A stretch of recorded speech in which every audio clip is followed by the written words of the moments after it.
Whatever career you choose must have the following characteristics. Number one, you must believe that it was what God created you to do. That's the first characteristics of your career. You had a sensing. You believe that it was what God created you to do.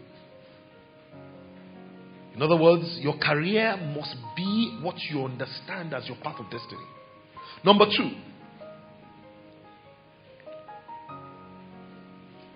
another characteristic of your career line is that you must get pride out of saying that is what you do. You are happy to tell anybody, this is what I am.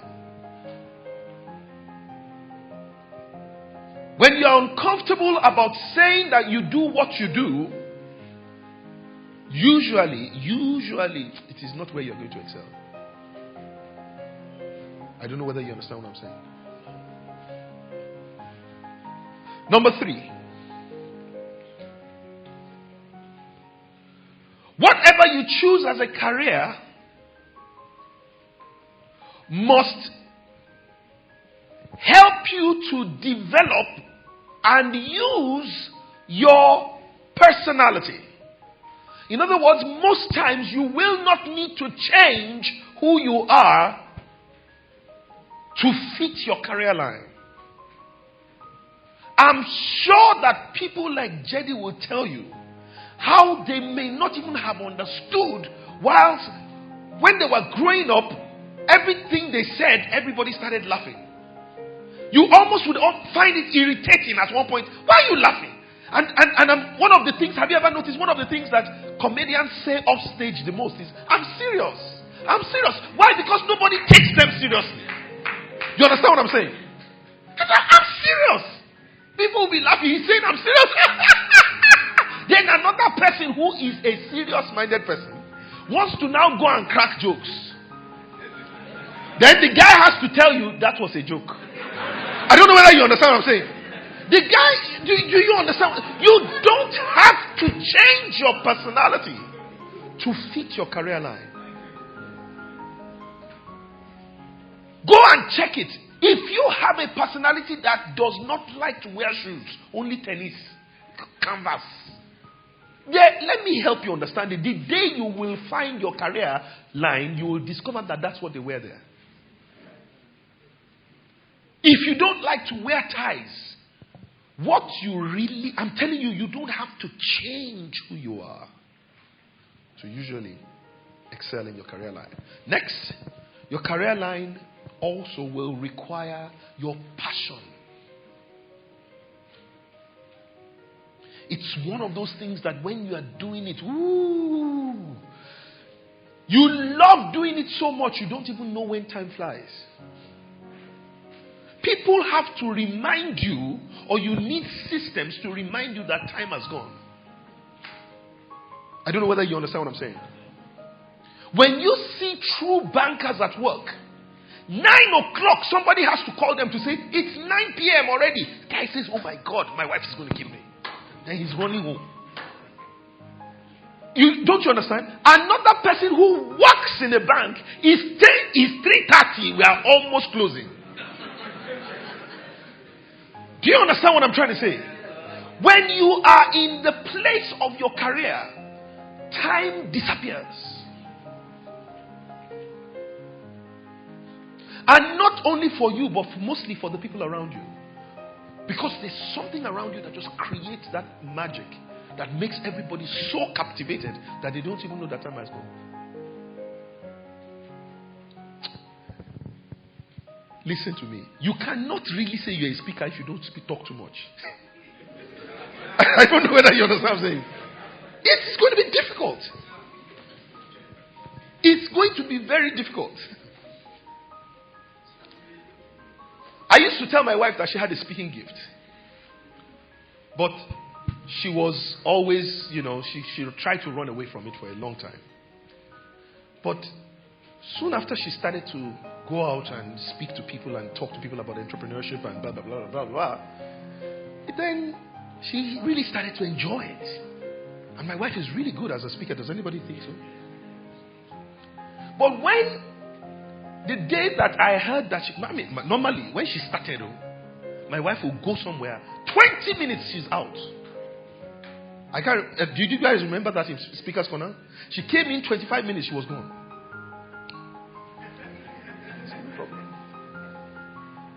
Not too long ago, she went to speak in Festa. By this time, the thing has entered her body. You know what I mean? 1 hour, my wife was still jabbing. 1.5 hours, my wife was still rapping. 2 hours, they had to come and start passing her. She said, yeah, this is what happens to my husband.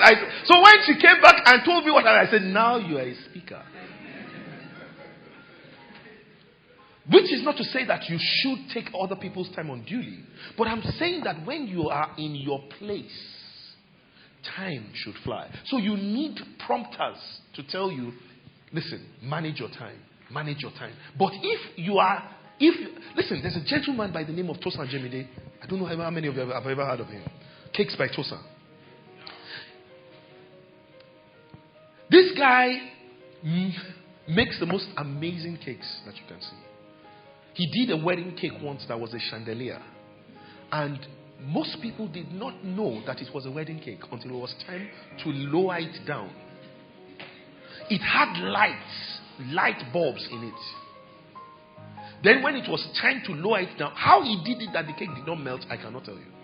He did another cake once for a wedding that had a water fountain running down. And the cake was not wet. He made a cake once for a fashion designer, Odeon. I don't know how many of you have heard of her. It was a singer machine, complete with, you know that one that has, you know it? With the thread, everything, and even the thread was icy. Everything.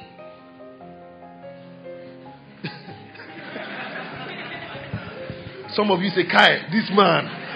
Are you where? You see, you can take a man away from the bush, but you cannot take the bush from the man. You understand what I'm saying? But it is no strange thing that Tosan therefore can charge 2.5 million naira for a wedding cake, whereas some people can try and sell their wedding cakes and say they are bakers for 35,000 naira. Nobody will buy.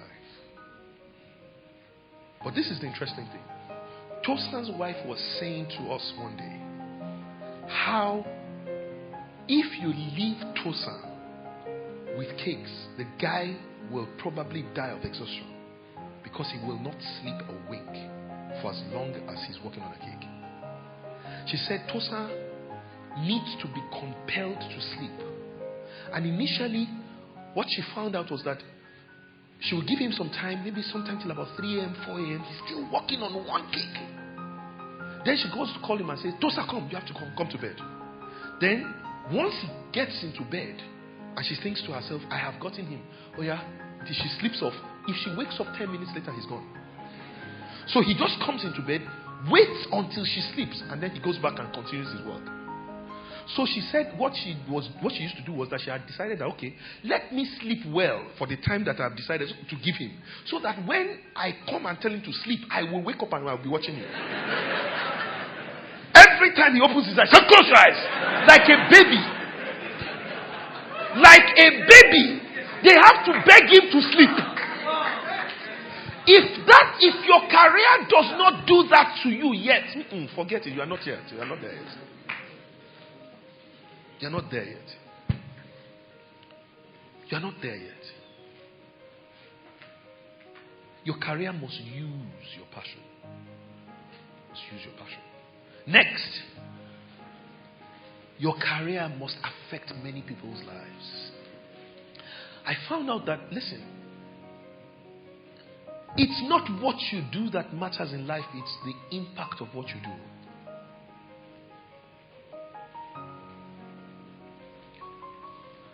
Two people were asked the same question at a seminar that I went to. I asked them the same question. I said, what do you do? One of them said to me, I'm a pharmacist. I said, what do you do? He says, I sell drugs. The other one said, I'm a pharmacist. I save people's lives. Sick people, I give them the thing that helps them get well. The ones that are not sick, I give them the thing that helps them stay healthy. Which of those two do you think will have a greater pride in his work? In other words, when you are going to stay in your career line, you have to think that what you are doing affects many people's lives. It's important. Next, your career line must constantly push you to higher dimensions of performance.